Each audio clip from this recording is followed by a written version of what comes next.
had an entirely different message to preach. I've been studying on, but somehow it got down to it that I ended up preaching it on Wednesday over at 10 Mile.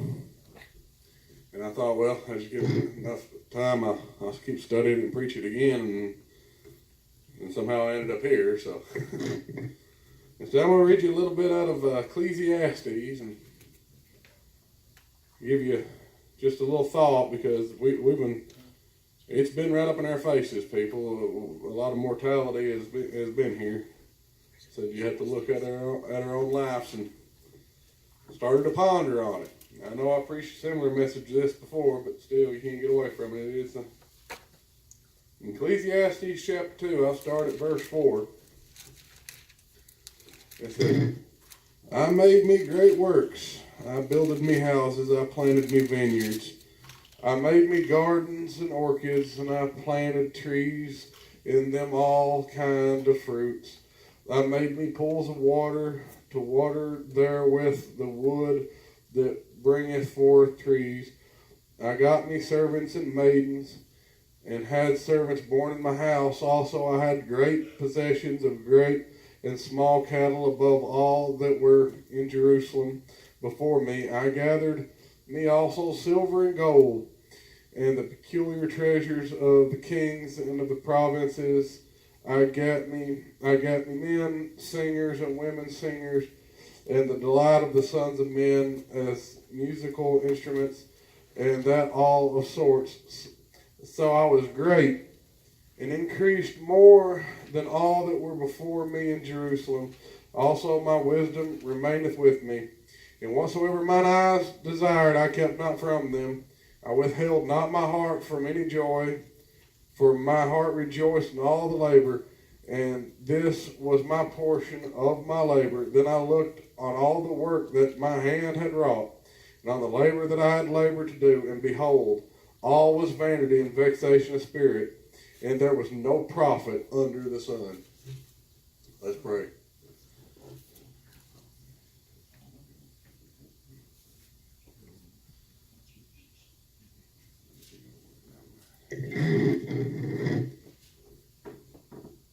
Solomon was the greatest in all of Jerusalem. So, look, the Lord Jesus talked about the flowers of the field being the only things that was adorned greater than Solomon in his raiment. Solomon was the wisest of men. He amassed so much treasure that he made silver almost useless within Jerusalem because there was so much of it. He had amassed all this wealth, so many houses, so many wives, so many servants, so many cattle. He had everything in the world, and he looked at it and said, this is vanity. And I think too often in the world, we sit there and this is what we strive for. We strive for the things in life. We try to make our lives better. We try for the bigger houses, the bigger trucks. We want that big brand new Dodge with a dually diesel, you know. I mean, we want it all. So we want them tri-level mansions. We want them giant fields, acres and acres of lands. We want horses. We want cows. We want our little farms. So we want our children, we want many children, we want our children to have children, and them children to have children, to look at your line and say, this is all mine, this is all I've done. And look out on your fields of work, tear down your barns and build bigger, just so you can say, my labor has earned me this. But what does it amount to? All your work, when you toil from the time you're born to the time you die, everything you work for, what happens to it when you die? What happens to everything that you amassed? And I know it's bad thinking about it. Said we lost a friend of the family not that long ago, and that right there shows you the shape of the world. That cold-hearted murder is making its way down here, where it used to be talked about in the cities far off, but it's here now. And it said this man was a good man, but he amassed for himself a few things. He had his garage. He had all this stuff. He had a workstation. He used to run a flatbed. What happens to all this stuff now that he's gone? What does it all matter once you're gone? Who's going to take it? If you ain't got an outright will, the government will fight you for it, and they'll try to take everything that you earned, especially if you've got something worth having. If you don't decree it down to a specific person, they'll tie it up in probate so long the government will take it. What's all your work amount to? What is striving for that bigger house amount to? What is dreaming and desiring and scheming to get that big new diesel truck amount to? What is working your way up the corporate ladder just for them to force you into early retirement one day and kick you out the door and put you on a fixed income matter when you pass from this world? What does any of that matter?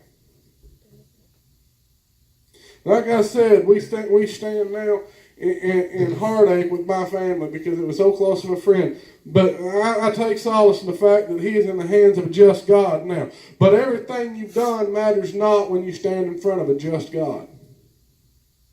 That's what Solomon realized. Solomon looked at all that he had acquired. He said he did not deny himself anything that he set his eyes on. Why? Because he had the money to do it. He didn't deny himself a single pleasure, a single cup of wine, a single dinner. He denied himself nothing. And when he looked back on it, he realized it was nothing but vain. Yep. Abraham understood it. Abraham understood it. When God said, get thee out of thy country, get thee out of thy father's house, Abraham understood that every bit of the wealth his father had, everything he was to inherit, meant nothing in comparison to living in the will of God. He was more than happy.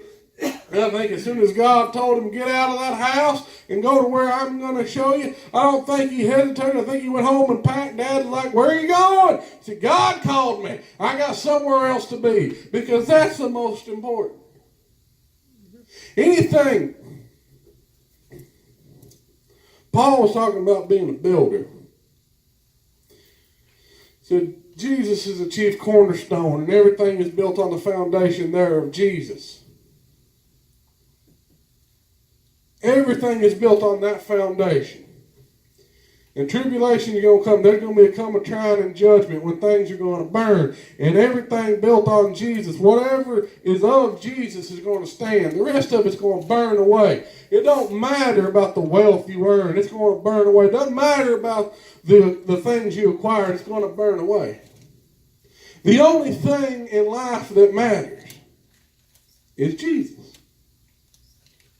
Call him what you want. There's so many people arguing over the internet. Said, you arguing about a name. It's the point of who the name belongs to. They said, his name's not Jesus, it's Yeshua. And there's people that say, or it's not Yeshua, it's Yahuwah. And then there's people, well, it's not that, it's this. I said, listen, it doesn't matter what you call him as long as you know who the name belongs to. That's the only thing that's important. I don't care if you call him Jesus. I don't care if you call him Yeshua. I don't care if you call him Yahuwah. I don't care if you call him Shepherd. I don't care if you call him Father. I don't care if you call him Emmanuel. I don't care if you call him Lord. I don't care if you call him King. I don't care if you call him Majesty. As long as you know who it is that it's attached to, that is the most important. That is not vanity. That is importance. That is truth. Yeah. But we have to make a decision. What do we want in this life? Because you can live it up in this life. You can enjoy it in this life. But it's vanity. And it will burn away. I always told people when they talk about amassing money, they said, not all rich people are going to hell. I said, no. They said, there's going to be some going to heaven. They said, it'd be nice if we take money to heaven with us. I said, why? I said, it'd be nice to heaven. I said, why? Because if you take your money with you, if you're going to heaven, you can take your money with you, it'd be useless. They paved the streets with gold. The gates are made of pearl. The walls are jasper. I said, there's more money on the ground than you'll ever pack in. I said, it's vain to think that money. Well, I can at least take the money to hell with me. I'll pay the devil off. But if you can take it to hell with you, it's going to burn. You work your life away for $1. It's a piece of paper. Don't believe me? Watch the GDP drop. You'll find out how much that paper is worth. I mean, look at people struggled for years. Venezuela, I'm going to use this nice little communist thing, the vanity there. They struggled for years to make it better, and then they go all socialism, thinking it's going to make everything equal. You now, that nice little piece of paper, people, they pay us more now. We got millions. Good, because it literally cost $5 million of their dollars for a loaf of bread. Scratch that, I think it shot up to 100. paper. It's useless. It's worthless. But people will struggle their entire lives to earn it, only to leave this world and leave it behind for somebody else. Leave that hard labor. When they bury their money in coffee cans in the backyard, what good does it do you when you leave this world? The important thing is, when Solomon turned around and turned his eyes and understood what was important, it was God. It was what his father David did. When David fell before the ark and pleaded with the Lord for anything, when he told the Lord, I've sinned against you, he knew what was important. That was the reason why David was considered the apple of God's eye. It wasn't because he didn't screw up. It wasn't because he didn't make no mistakes. It wasn't because he was perfect. It's because he knew what was most important, and that was the Lord and the Lord's kindness and the Lord's forgiveness and the Lord's mercy. And he would fall before the ark, and he would mourn, and he would fast, and he would pray to seek the guidance of the Lord. That's the most important, because when you leave this world, that's what will stand. The time you spent with God, your relationship with God, that is built on gold that cannot be burned away. That right there is the treasures of God's crown that he said that he will make you into. That is what will stand, not the vain things of this world. And like I said, I'm bringing this up because I have faced mortality in the way of seeing. I've seen death. I've seen it, but it is a horrendous thing that's coming closer and closer. It used to be back in the day. I could remember it. I've always known old people, young people, this and that. It was far-fetched to hear about somebody dying that I knew. But anymore, it seems like everybody, I don't care if you're young or old, I don't care if you're 90, I don't care if you're 20, I don't care if you're 40, I don't care if you're 15, I'm hearing people dropping dead everywhere. Death is becoming more rampant, and I don't know what's causing it. But I know that all these vain things we work for them nice clothes and fancy shoes, I want them Jordan Nikes that cost about $900 so I can show them off. I want them cleaned and pressed clothes. What good is it going to do you when they stick you in the ground and the worms eating at you? It's all vain. But if you work towards a relationship with God, if you have a relationship with the Son who spread his arms and took 3 nails and spilled his blood on Calvary so that you could be cleansed, now that is not vanity. That is not the vexation of a spirit. That right there is a true foundation on which to build a relationship with God. That is the only thing that in the eons of time to come and in the final judgment will stand, is your relationship with God, not these vain things of the earth.